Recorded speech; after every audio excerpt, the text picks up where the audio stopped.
할렐루야. 여러분은 축복을 받는 자들인 줄 믿습니다. 우리는 역사를 통해서 지도자 한 사람이 얼마나 중요한 것인가를 잘 알고 있습니다.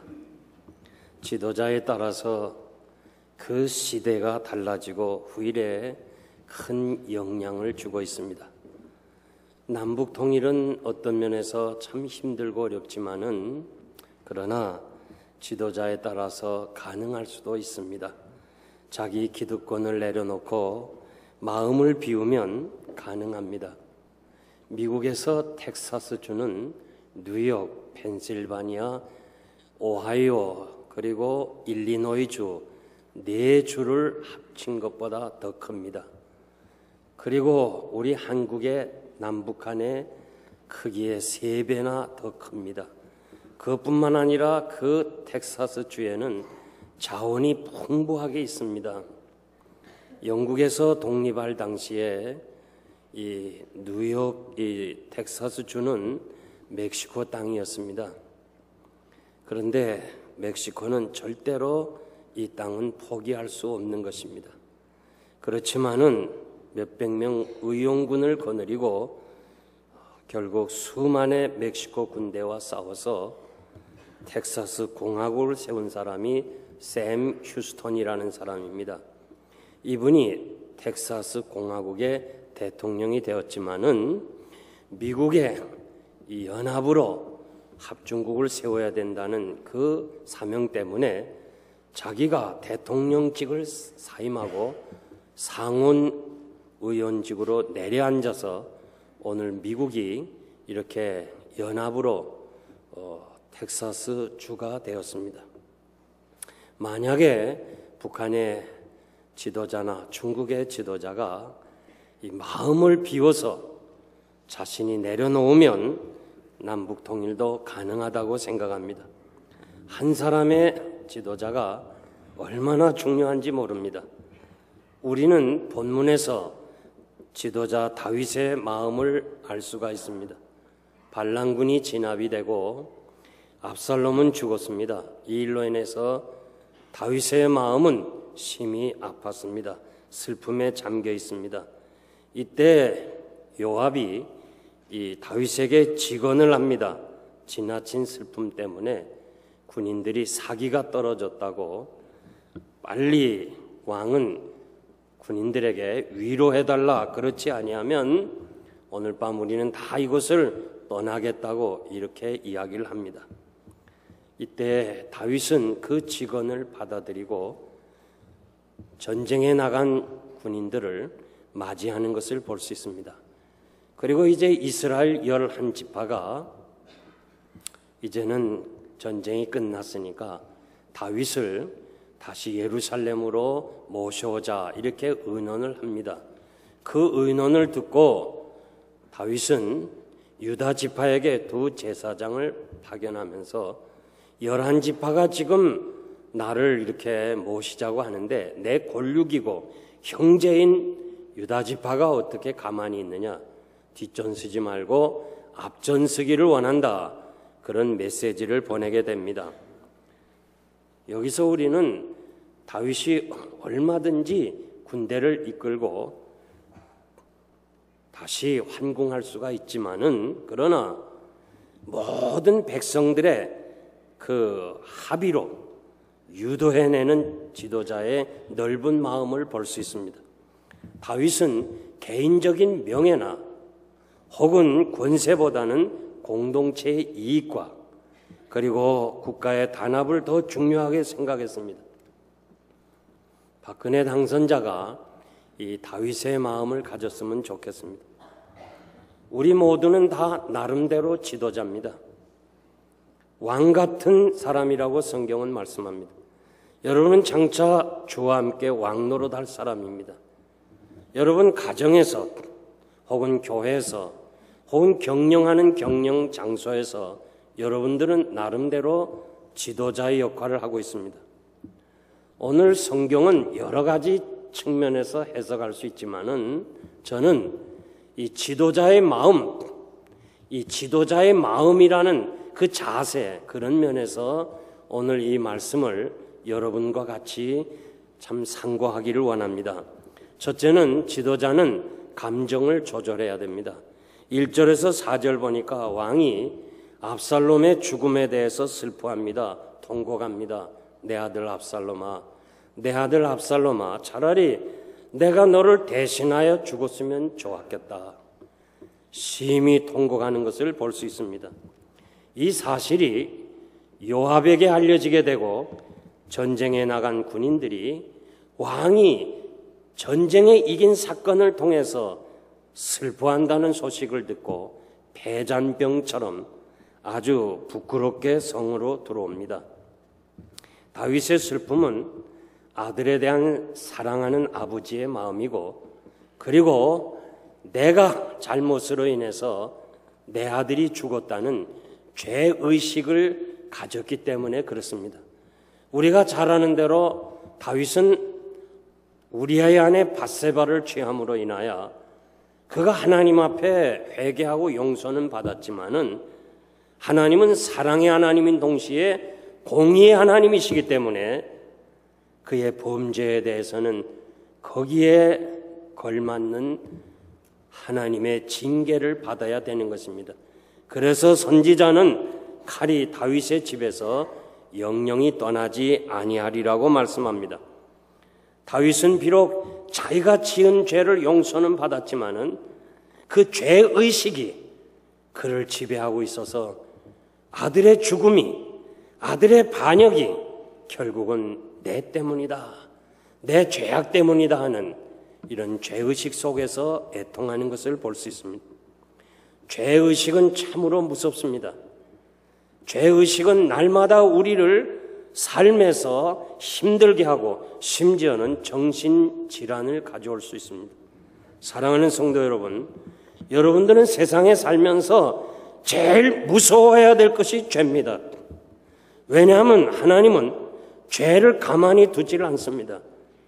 하나님의 자녀가 아닌 사람들은 죄에 대해서 관심 없어요. 마지막 심판날이 있기 때문에. 그러나 여러분은 이 땅에서 받아야 되고 이 땅에서 다 해결하고 죄 없이 성화된 모습으로 하나님 앞에 가야 되기 때문에 죄를 지으면 우리 마음속에 평안이 사라집니다.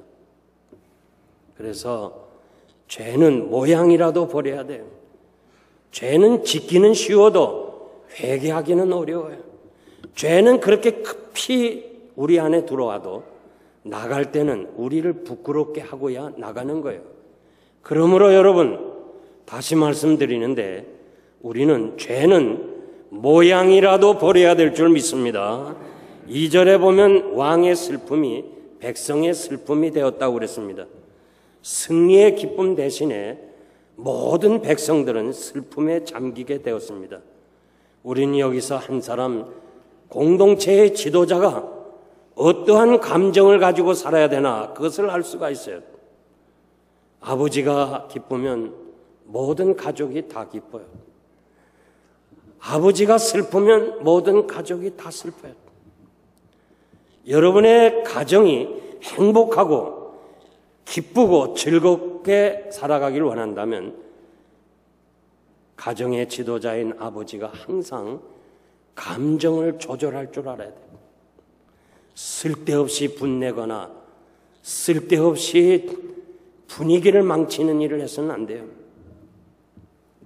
히브리서 13장 17절 보면 너희를 인도하는 자들에게 순종하고 복종하라. 저희는 너희 영혼을 위하여 경성하기를 자기가 회개할 자인 것 같이 하느니라. 저희로 하여금 즐거움으로 이것을 하게 하고 근심으로 하게 하지 말라. 그렇지 않으면 너희에게 유익이 없느니라. 교회의 지도자인 목회자가 즐겁게 목회를 하게 하라. 그렇지 않으면 성도에게 유익이 없다고 그랬어요. 저는 정말 감사한 것은 여기 우리 원로 장로님들, 권사님들, 그리고 또 지금 장로님들, 또 온 성도들에게 감사를 드려요. 제가 즐겁게 목회하니까 여러분들이 즐거운 것이에요. 교회 오기가 즐거운 거예요. 목회자가 근심하면 성도들에게 유익이 없다고 그랬어요. 여호수아가 백성들에게 나는 내 가족은 여호와만을 섬기겠다 할 때 백성들이 우리도 그렇게 하겠습니다. 에스라가 하나님의 전 앞에 엎드려 회개할 때 많은 백성들이 같이 따라서 회개를 했습니다. 지도자 되신 여러분, 항상 여러분들은 나 혼자라는 걸 생각하지 말고 나와 따르는 사람이 있다는 것을 기억하고 내 자신이 하나님 앞에서 감정을 조절할 줄 알아야 돼요. 자기 감정 따라, 자기 기분 따라 사는 거 성도의 삶이 아닙니다. 감정 조절 장애라는 병이 있습니다. 별일이 아닌데도 갑자기 화를 내거나 화낸 이유를 물으면 기억하지도 못하고 화낼 일도 아니었는데 하면서 계면적하는 사람은 이 병에 의심이 가야 돼요. 이 병을 가진 거예요. 이 감정 조절 장애를 앓고 있는 사람은 이것이 자꾸 우리 마음에서 성장해 가지고 결국은 쓸데없이 불을 지르고 길 가는 사람들에게 그냥 해치고 끝내는 자살하는 경우가 많이 있는 거예요. 우리가 살아가면서 때로는 분노할 수 있어요. 때에 따라 울 수도 있습니다. 기쁨과 감격의 순간도 가질 수 있습니다. 그러나 가장 되신 여러분들은, 교회 지도자 되신 여러분들은 내 감정대로 사는 게 아니라는 거예요. 내가 웃으면 딸린 식구들이 웃고 내가 울면 딸린 사람들이 운다는 것을 기억하고 항상 지도자인 여러분들은 하나님 앞에서 우리 자신을 살펴야 될 줄 믿습니다. 에베소서 4장 26절에서 27절 보면 분을 내어도 죄를 짓지 말며 해가 지도록 품지 말라. 마귀로 틈을 타지 못하게 하라고 그랬어요. 분을 내어도 하나님이 우리가 분을 낼 수 있는 거 인정합니다. 그러나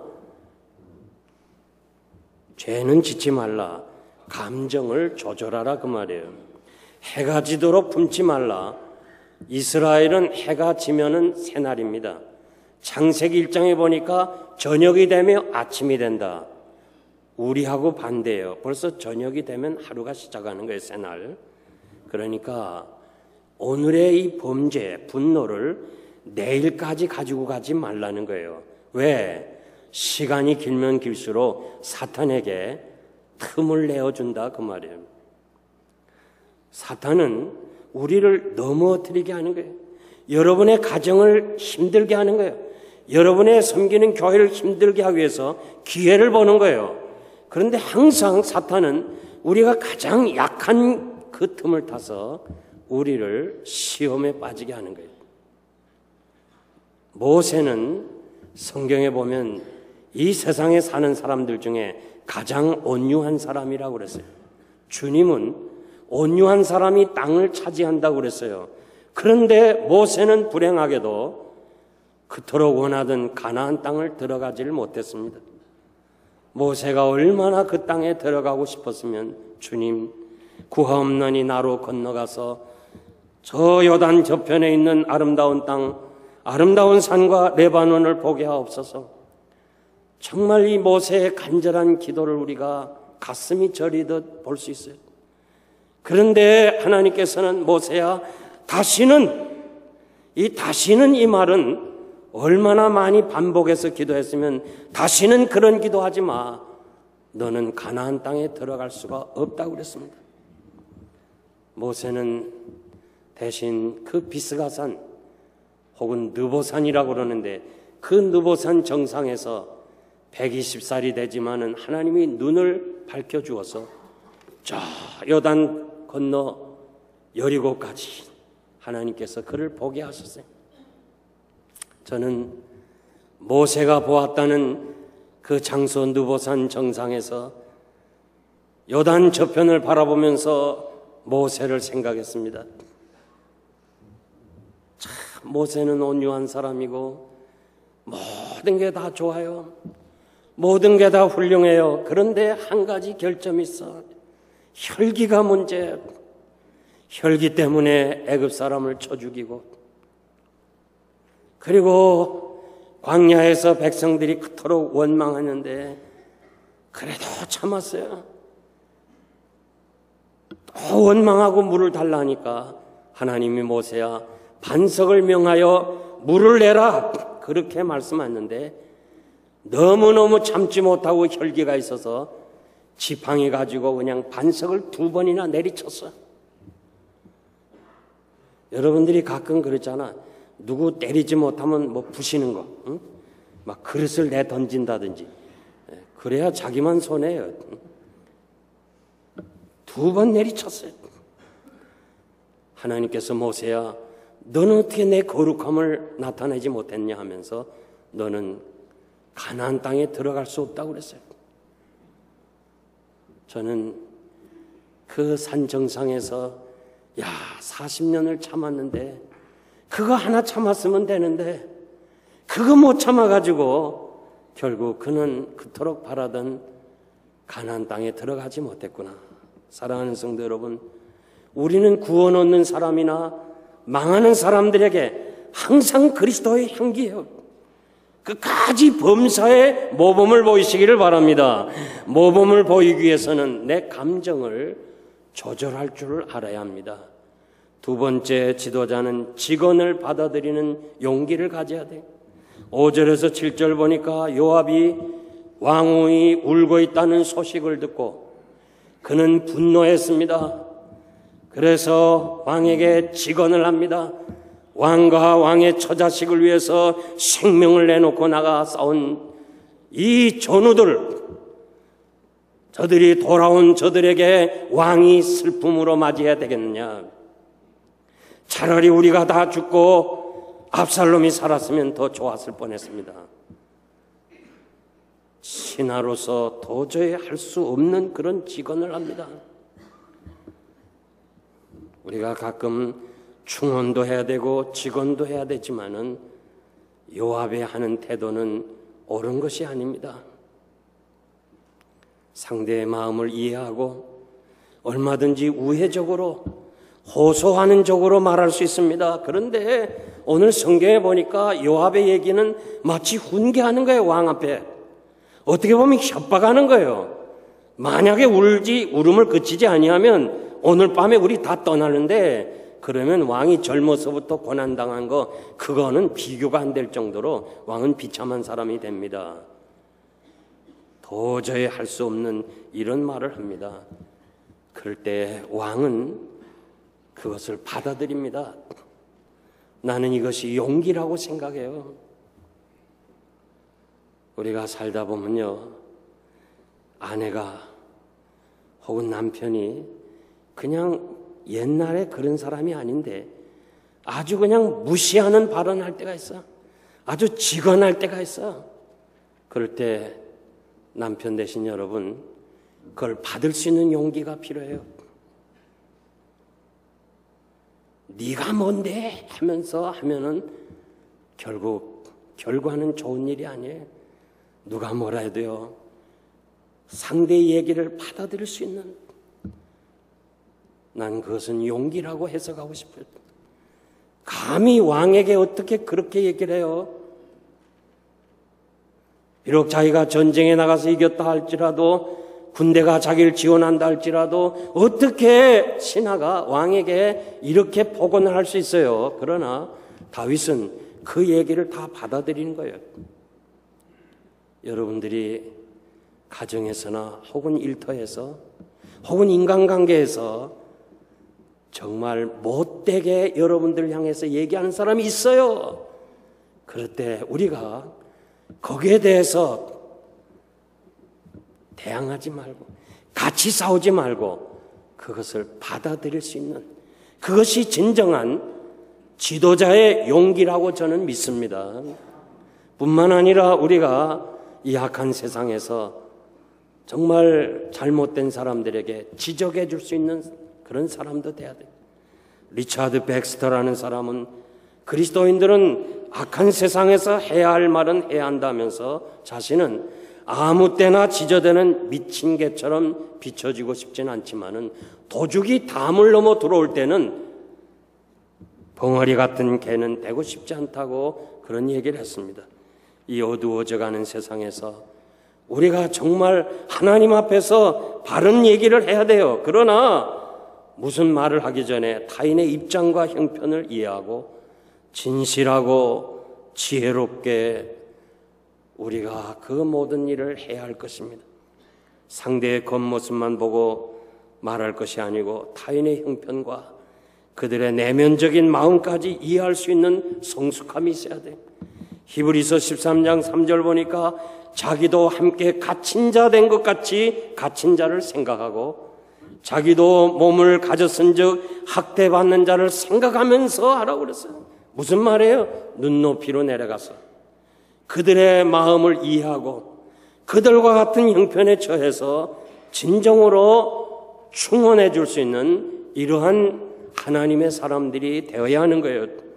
잠언 27장 9절 보니까 기름과 향이 사람의 마음을 즐겁게 하나니 친구의 충성된 권고가 아름다우니라. 누군가가 나에게 주는 권고가 혹은 충언이 여러분들이 기쁨으로 받아들이면 자기에게 유익이 된다고 그랬습니다. 오늘 웬일인지 모르지만은 이렇게 삶이 힘들어지면요, 그저 입만 더 활동을 많이 해. 입이 그냥 더 살아서 역사해. 그래서 그냥 편안할 날이 없어요. 가정도 그렇고 교회들도 그렇고. 항상 누가 무슨 말을 해도요, 너그럽게 받아들일 수 있는 이 다윗 왕이 신하가 아주 위협적으로 협박적으로 얘기하는 것을 받아들였다면, 여러분도 그렇게 받아들이면 여러분들은 시대의 바른 지도자, 올바른 가정, 행복한 공동체가 될 줄 믿습니다. 마지막 세 번째는 지도자는 사람들에게 인정을 받아야 돼요. 9절에서 10절 내용 보니까 이스라엘 11지파가 모여서 의논을 합니다. 이제 우리가 세웠던 압살롬은 죽었고 이제 어떻게 할 거냐? 다윗 왕을 다시 모셔오자. 이 소식을 들은 다윗은 유다 지파에게 사람을 보냅니다. 어떻게 내 혈육이고 우리 지파인데, 이스라엘 사람들은 그 지파의식이 강합니다.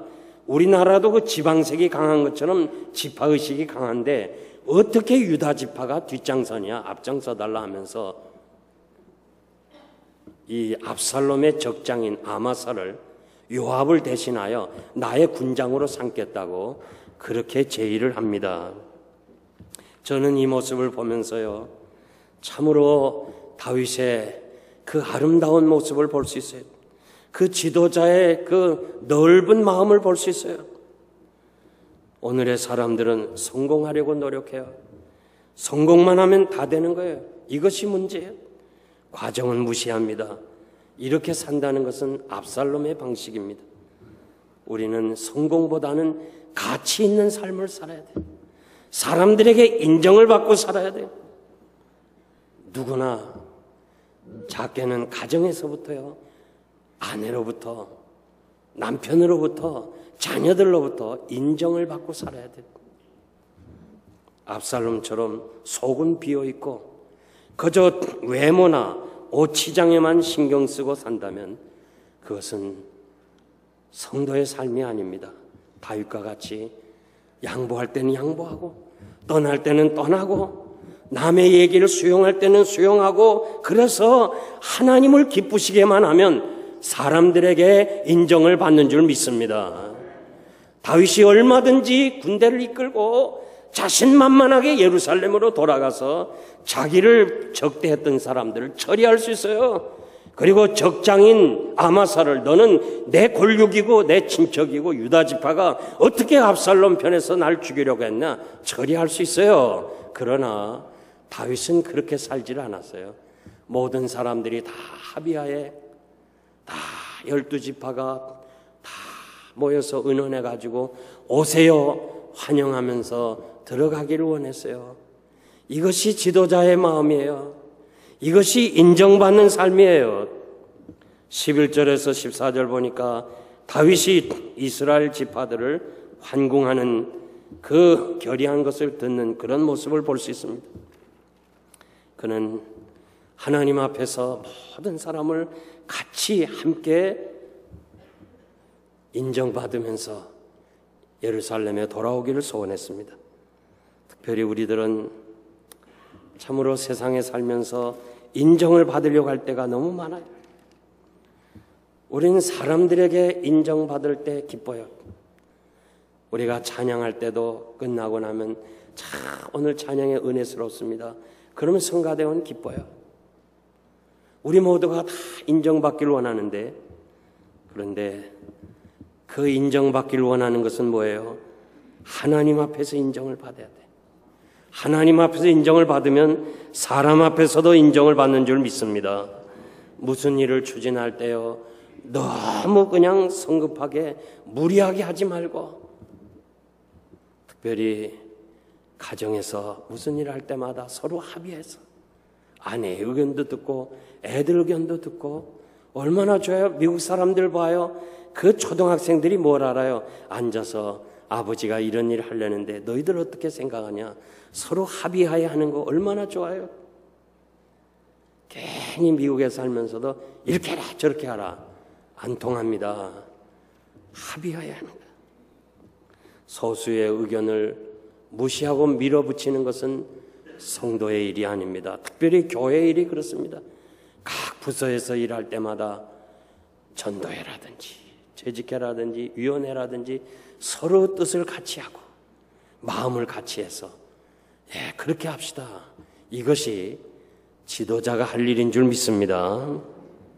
저는 한국에서 목회할 때 이 매월 첫날은 청계산 기도원을 갔습니다.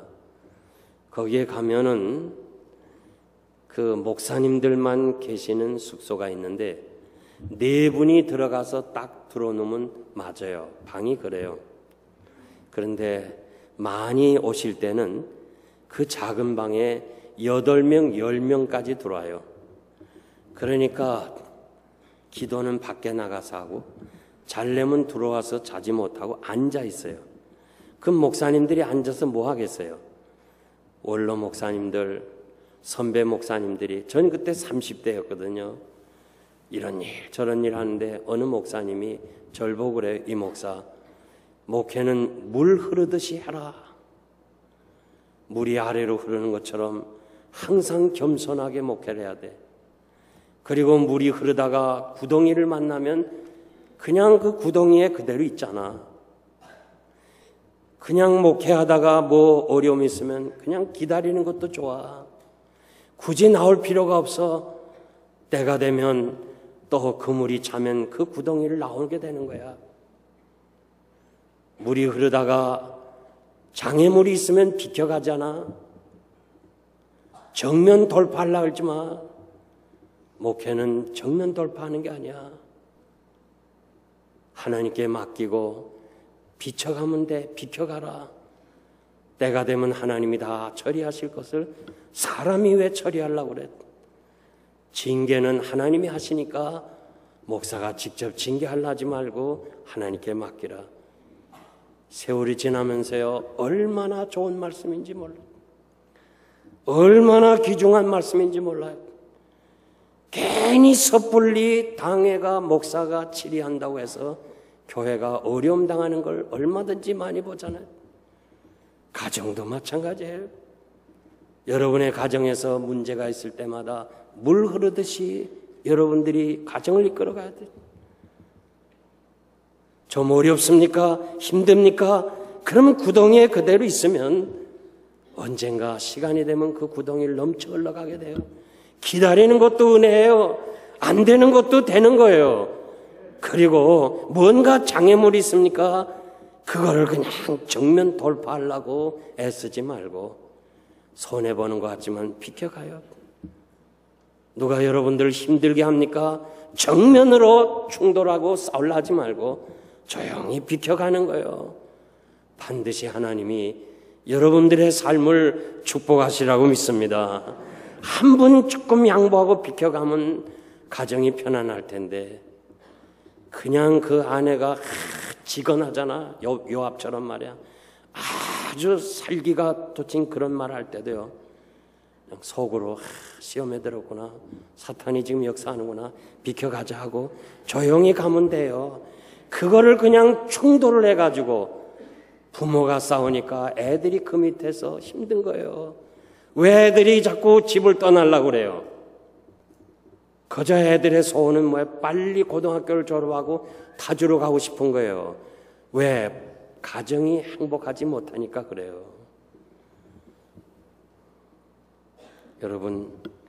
여러분들이 인정받기를 원해요? 가정에서부터 인정받기를 원해요? 교회에서 인정받기를 원해요? 여러분의 삶에서 인정받기를 원해요? 그렇다면 하나님께 먼저 인정을 받아야 돼요.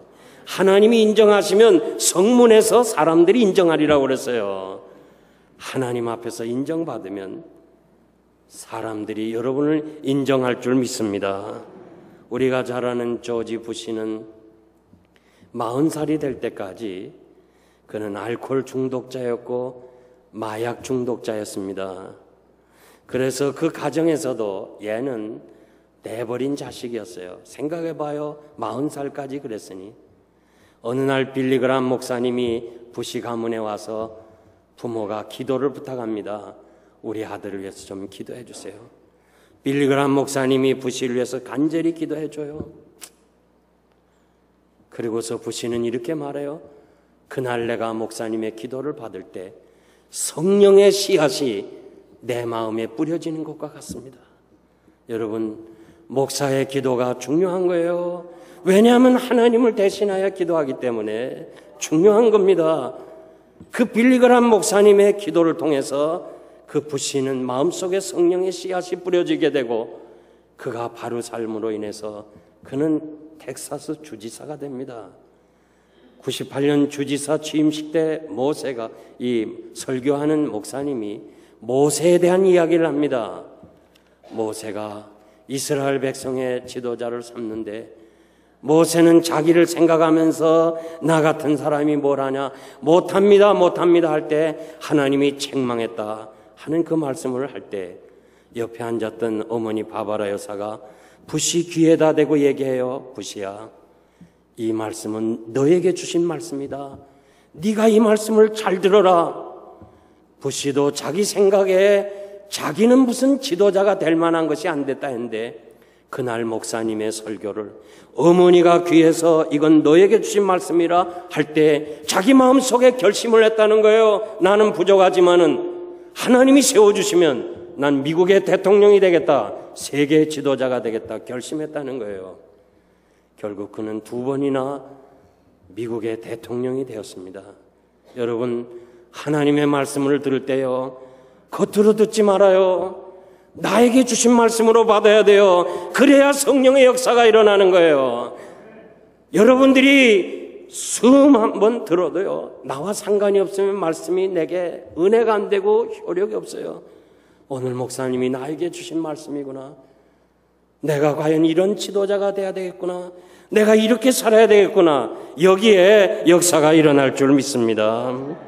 그러므로 사랑하는 성도 여러분, 여러분들이 한 세상 살아가는 동안 가정에서 가장으로서, 경영하는 경영주로서, 그리고 섬기는 교회에서 모든 사람들에게 인정을 받고 다 합의를 끌어내서 같이 한 마음으로 모든 일을 할 수 있는 이런 진정한 지도자가 되기를 바랍니다.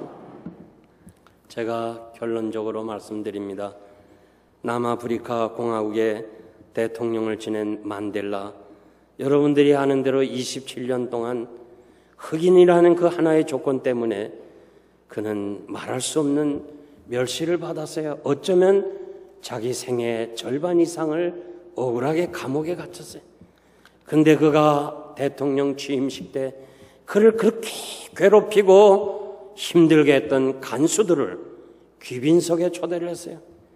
이것이 사람들의 마음에 감동과 함께 궁금한 거예요. 어떻게 저렇게 괴롭혔던 간수들을 그 대통령 취임식 자리에 귀빈석에 앉히냐고요.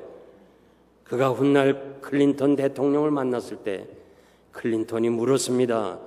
어떻게 당신을 해롭히고 고통 주었던 간수를 그 취임식에 초청을 했느냐 그러니까 그분 얘기가 제가 그들을 용서하지 않으면 저는 여전히 감옥에 있을 것입니다. 참 의미 깊은 얘기를 했어요. 그들을 미워하고 그들이 나에게 행한 것을 기억하고 있다면 자기는 아직도 자유 몸이 아니고 감옥에 있을 수밖에 없다는 거예요. 여러분 누군가가 여러분 미워하고 그를 괴롭힌 사람을 자꾸 생각하면 여러분들은 자유가 없는 사람이에요. 다윗은 요단을 건너 환궁할 때 제일 먼저 만나는 사람이 누구예요? 유다 지파를 만나요. 유다 지파 누구예요? 골육이에요? 친척이에요? 그런데 그 사람들이 다윗을 따라와야 되는데 압살롬 편에 서서 다윗을 죽이려고 했던 사람들이에요. 그 가운데도 잊을 수 없는 자기와 같이 함께 해야 될 아마사가 적장의 군장으로서 적의 대표자로서 다윗을 죽이려고 전투에 참여한 아마사를 자기 군장으로 삼는 그 넓은 마음, 그 마음을 우리가 배워야 돼요.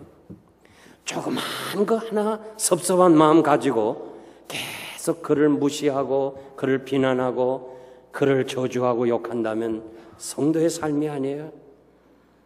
심장이 튼튼하면요 건강한 사람이에요. 옛날 사람은 심장을 마음이라고 해석했어요. 그래서 한자도 보면 심장을 마음 심자를 써요. 고대 애굽 사람은요 사람이 죽으면 미라로 만들잖아요. 그래서 해부해가지고 제일 먼저 심장을 꺼내가지고 무게를 달아봐요. 심장이 무게가 나가면 장례식을 아주 존경스럽게 해줘요. 모든 백성들이요, 야, 덕 있는 삶을 살았다, 훌륭한 사람이다 그러면서 장례식을 아주 잘 치러줘요.